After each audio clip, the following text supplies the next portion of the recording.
sobre este assunto. A gente conversa agora com Gilson Marques, deputado federal pelo Novo Santa Catarina. Seja bem-vindo à nossa programação, deputado. Uma ótima tarde a você. Eu que agradeço o convite, sempre um prazer conversar com vocês. Deputado, o senhor vê um ambiente no Congresso Nacional com toda essa novela da judicialização dos questionamentos em relação ao IOF para aprovação desta medida provisória que, dentre outros assuntos, trata da tributação de títulos isentos? Eu não vejo possibilidade de uma aprovação rápida, pelo contrário, eu inclusive sugiro e espero que o Davi Alcolumbre devolva a MP, porque, na minha opinião, ela não respeita requisitos formais da medida provisória que precisa, conforme a Constituição Federal, de importância, urgência, relevância.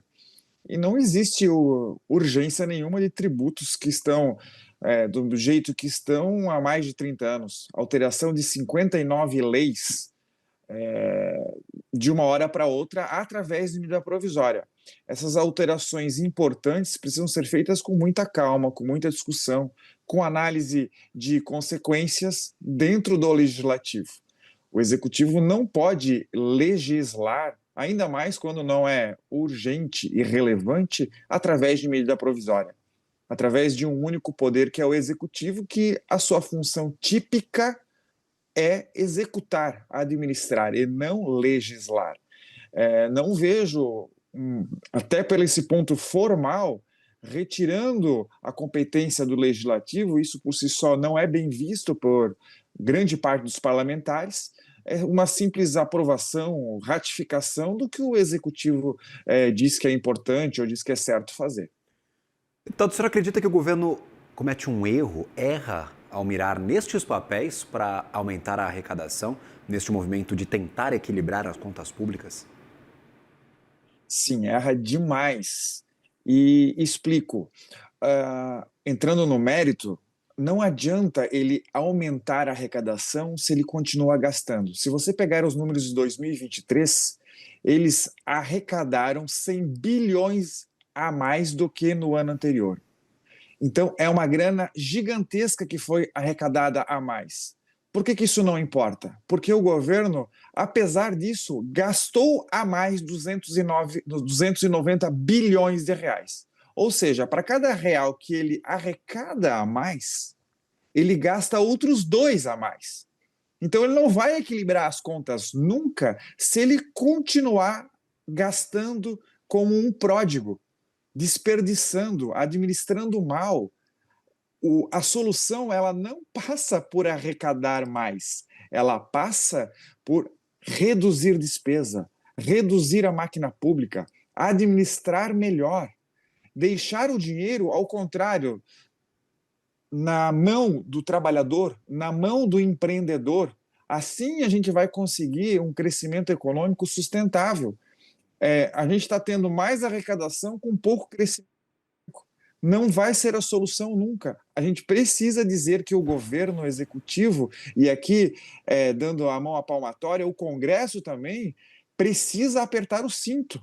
Se não apertar o cinto, vai continuar engordando. Por que eu digo Congresso? O Congresso também aprova todo o tempo autorização de despesa. Aumentou, inclusive, aumento de número de deputados, 18. Aumento de funcionários do judiciário, o executivo toda hora tem aumento de despesa, aumentou de 23 para 40 ministérios. Então a solução que ninguém admite, cogita é a única certa, reduzir despesa. Incrivelmente, nessa MP que tributa tudo, todo mundo e o tempo todo, porque essa que é a verdade, não tem um mísero artigo ou inciso dizendo que vai cortar despesa. É incrível.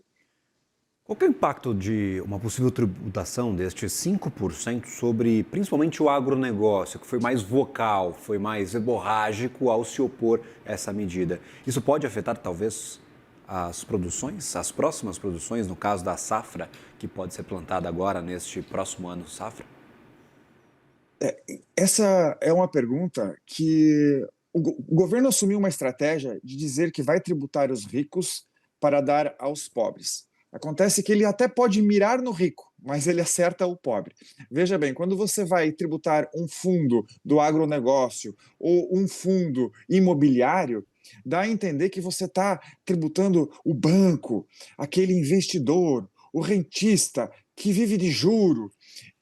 Na verdade, se você cobra a mais do agronegócio ou de um galpão que foi comprado para estocar mercadoria, estocar grãos, estocar arroz, feijão, o que, que acontece? O preço do arroz, do feijão, da produção, ele engloba o preço do produto e serviço. E esse custo a mais, por conta de uma tributação a mais, vai parar na prateleira. Se o aluguel do galpão ficou mais caro, não vai englobar o preço de custo? Então, vamos cobrar mais dos bancos, das fintechs.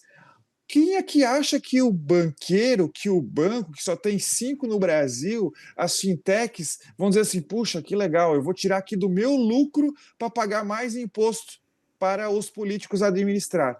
É óbvio que não, ele vai cobrar mais juro, vai cobrar em taxa, vai cobrar em qualquer outro tipo de taxinha, passando para o consumidor. E boa parte desses consumidores são pessoas pobres. Prova disso é que 52% de toda a arrecadação do Brasil é feita por quem ganha menos de 3 salários mínimos.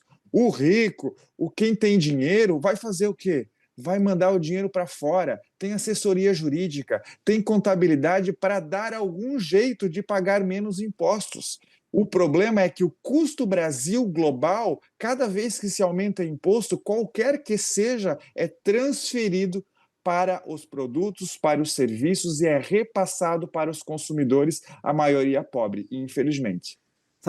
Essa mesma medida provisória, deputado, ela equilibra a tributação de diversos vencimentos para títulos de investimento. Então, hoje a gente tem vencimentos que têm tributações diferentes, eles vão de, sei lá, 6 meses até 2 anos. A partir de 2 anos, a tributação é de 15%.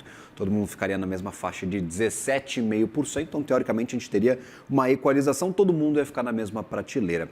Em exceção aos títulos que hoje são isentos, que pagariam 5% de imposto. Esta mudança, este aumento para 5%, tira a atratividade destes papéis mesmo com uma tributação menor do que os outros títulos? Sim, tira a atratividade, é óbvio. Hoje o mercado nacional, ele já tem uma disputa de recursos com o mercado internacional. Então, só por esse ponto já é possível não prever qual vai ser a atitude do investidor. Veja bem, hoje a Selic é 15%.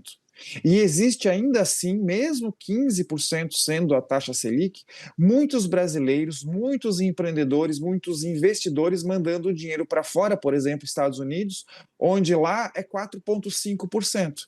Por quê? Eles preferem a segurança do dólar dos Estados Unidos para receber 4,5% do que receberem a 15% os juros aqui no Brasil. E é por isso que a Selic, um dos motivos, claro, que a Selic aumenta a todo tempo, para atrair os investidores, inclusive os estrangeiros, a dizer, pô, 15% vale um risquinho, e eles colocam o dinheiro aqui. A partir do momento que diz assim, ó, o fundo imobiliário agora não é zero, é 5%, é óbvio que isso vai entrar na conta e os investidores vão a todo tempo ponderar, vale ou não vale a pena. Prova disso é que cada vez que o governo anuncia uma medida doida dessa, sobe IOF, desce IOF, o mercado responde que quase que imediato. Se você vê os dados de quanto dinheiro vai para fora e o dinheiro que está entrando aqui, mesmo pagando 15%, é alarmante, é preocupante.